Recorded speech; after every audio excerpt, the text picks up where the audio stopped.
A big victory against Dumbarton. Yes, some of your thoughts on that? Yeah, well, listen, it is a big victory. You know, we had the chance to extend our lead over Dumbarton, they had the chance to cut the lead. So obviously whoever won the game was going to be happy, and we're delighted that it's us that's managed to get the 3 points. I thought in the first 10 minutes there was nothing really in the game. I thought from maybe 10 to 30 I thought Dumbarton were the better team.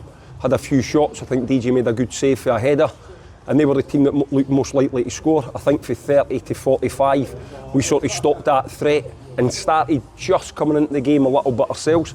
But we spoke to the players at half time and said that although we had stopped Dumbarton a little bit in the last part of the first half, that we were going to have to step up the performance in the second half if we were going to win the game.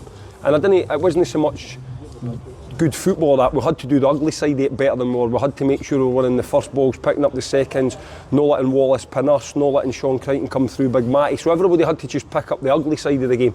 And I thought in the second half the lads done that.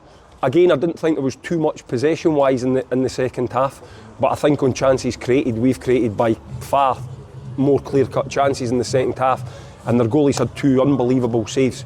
And then, you know, Eden's missed one at the back post that you'd expect him to score, and you think, is it going to be our day? And then we got a wee bit of luck where I think the goalie's probably got to save it, and it hits off of James and deflects in. But in my mind, not a lot in the game, but on clear-cut chances created, I think we deserve to win the game. Yeah, you sort of mentioned there about winning ugly. What does that say about the grouping there, that they're able to do that?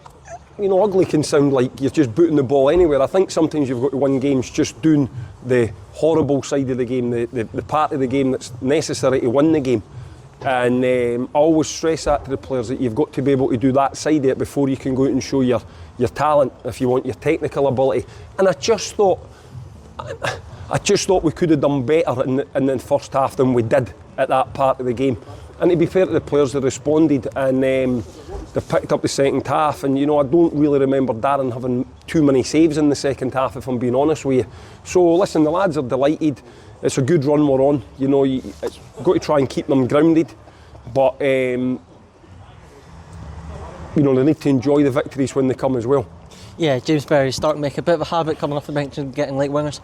Well, I just said there to the reporter that James has been unfortunate, like a lot of the lads, that he's found himself out the team for a couple of reasons. The team are winning, and Nat and Mikey have been very, very good, very, very consistent.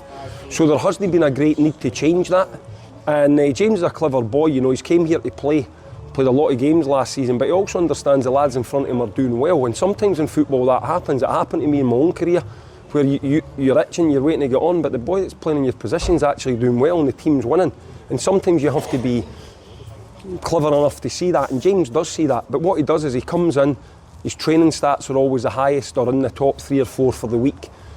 When he plays a game in 90 minutes, his distances are always at the top. So he keeps himself going, as has Ross Meekin been doing in recent weeks. And you know, and he's got his wee reward for being a good professional today. And good to have Mark Ferry back in and around the squad. Yeah, we were actually just getting ready to put him on.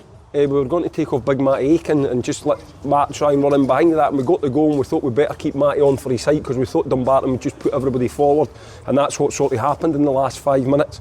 But it's good to have Matt back. You know, I think he took a wee bit of time. He was taking a little bit of time just to find his way. He was only 17 when he came to us first loan. It can be difficult. He's got to get up to the speed of League 2 and how we play and train. And I thought he was just starting to show signs of that, and then he got his concussion injury, and obviously we've never seen him for 21 days. So he only got back training with us last week, and hopefully we'll be able to get him a little bit of game time in the coming weeks. And looking ahead to next Saturday, back at Oakleview against one of your former clubs in East